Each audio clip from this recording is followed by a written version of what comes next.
Shri গুরুজয় spiritual জ্ঞান চ্যানেলে আপনাদের আবারও স্বাগত জানাই। মানুষ এই আছে এই নেই, তবু কত স্বার্থ চিন্তা, মানুষকে ঠকানোর চেষ্টা, জমি বাড়ি নিয়ে মারপিট। এই প্রসঙ্গে একজন স্বামী পরমানন্দজিকে প্রশ্ন করলেন। উনি একটা খুব সুন্দর উদাহরণ দিলেন। কসাইখানার সামনে এক খুঁটোয় এক রশিতে বাঁধা পাঁঠাগুলোকে লক্ষ্য করেছ? এই একটা বলি হলো, তার একটা চামড়া ছাড়ানো হচ্ছে, একটাকে ছাল ছাড়িয়ে ঝুলিয়ে দেওয়া হয়েছে। চোখের সামনে এসব ঘটছে, তবুও ছড়িয়ে দেওয়া কটা পাতা খাওয়া নিয়ে ওদের মধ্যে গুতোগুতির বিরাম নেই। শ্রীমৎ স্বামীর এই কথা আমাদের ক্ষেত্রেও প্রযোজ্য। আমাদেরও গুতোগুতির বিরাম নেই। কীভাবে কাকে ঠকাবো, কীভাবে নিজেকে উপরে নিয়ে যাব, স্বার্থ চিন্তা, নিজের স্বার্থ কীভাবে চরিতার্থ করবো, এই নিয়ে মারপিট। কিন্তু দুদিন পর আমরাও মরে যাব। সেই রকম হয়েছে এই পাঁঠাগুলোর অবস্থা। দেখছে এক্ষুনি কাটা হবে ওকে, তবু ওই পাতা খাওয়া নিয়ে গুতোগুতি। একজন প্রশ্ন করেছিলেন, বাবা, মানুষ মরে আবার জন্মায়, 33 কোটি মানুষ, এখন কি করে 90 কোটি হলো? দেখা যাচ্ছে আরও দিন দিন কিন্তু বাড়ছে। শ্রীমৎ স্বামীজি বলছেন, বাবা, ইতর প্রাণী থেকেও তো মানুষ হচ্ছে। এই যে তুমি আগে ছিলে গরু, এখন মানুষ, আবার মানুষ থেকে দেবতা হয়।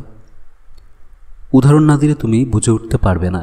মনে করো কুঠিয়াতে 33 জন মানুষ রয়েছে, আর এই দরজা দিয়ে ইতর প্রাণী থেকে সবে মানুষ হওয়া 60 জন ঢুকে পড়ল, এবং দরজা দিয়ে 3 জন বেরিয়ে গেল দেবলোকে। কুঠিয়ায় কজন থাকবে? 90 জন, তাই না?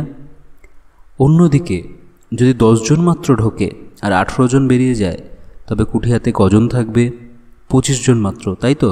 বুঝলে বাবা, পৃথিবীতে কটাই বা মানুষ? 500 কোটি। একটা পচা কুমড়োয় ওর চেয়ে বেশি পোকা থাকে। যাই হোক, মানুষ 3 ধরনের: বুদ্ধিযুক্ত, ভাবযুক্ত এবং বিবেকযুক্ত। শ্রীমৎ স্বামীজি বলেছিলেন, কর্তব্য বুদ্ধি এবং ধর্মবুদ্ধিতে কোনো পার্থক্য নেই, কিন্তু যদি কোনো দিন মনে হয় এই দুয়ের মধ্যে বিরোধ দেখা দিয়েছে, তবে ধর্মবুদ্ধিকেই আশ্রয় করা উচিত। বিভীষণ তার বড় ভাই রাবণকে পিতার মতো শ্রদ্ধা করতেন। সেই রাবণ যখন চোরের মতো সীতাকে হরণ করল, বিভীষণ তা সহ্য করতে পারলেন না। তিনি রাবণকে অনুরোধ করলেন রামের কাছে মার্জনা চেয়ে সসম্মানে সীতাকে ফিরিয়ে দেওয়ার জন্য। রক্ষরাজ কিন্তু সে কথায় কান দিল না। বিভীষণের কথা মেনে নিলে সবার মঙ্গল হতো, স্বর্ণলঙ্কাও বাঁচত, সীতা রামেরও মঙ্গল হতো। বিভীষণ এখানে কর্তব্য বুদ্ধি তুচ্ছ করে ধর্মবুদ্ধি আশ্রয় করলেন। ধর্মবুদ্ধি আশ্রয় করে জীবন উৎসর্গ করাও শ্রেয়।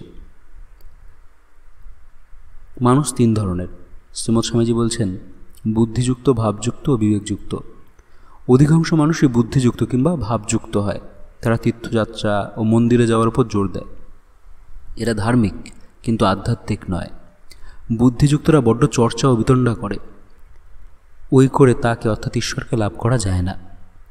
ভাবযুক্তদের সব ভাব বিপত্তিকালে উবে যায়। যারা বিবেকযুক্ত, কেবল তারাই তাকে পেতে পারে। রাবণের বিবেক পরবর্তীতে জেগেছিল। উনি কিন্তু রামকে বলেছিলেন, হে রাম, আমি জানি তুমি পরমাত্মা এবং মা সীতা স্বয়ং প্রকৃতি, এবং আপনাদের সাহচর্য পেতেই আমি এই কর্ম করেছি, এবং আমাকে ক্ষমাপূর্বক মুক্তি দান করুন। কিন্তু রাম বলেছিলেন, তোমাকে এই কাজের জন্য আমি ক্ষমা করতে পারি না। তুমি কোনো ভুল করনি। রাক্ষসের ধর্ম পরস্ত্রী অপহরণ করা, এসব ব্যভিচার করা। তুমি যদি সেটা করতে রাক্ষসের বেশে, আমি তোমাকে ক্ষমা করে দিতাম।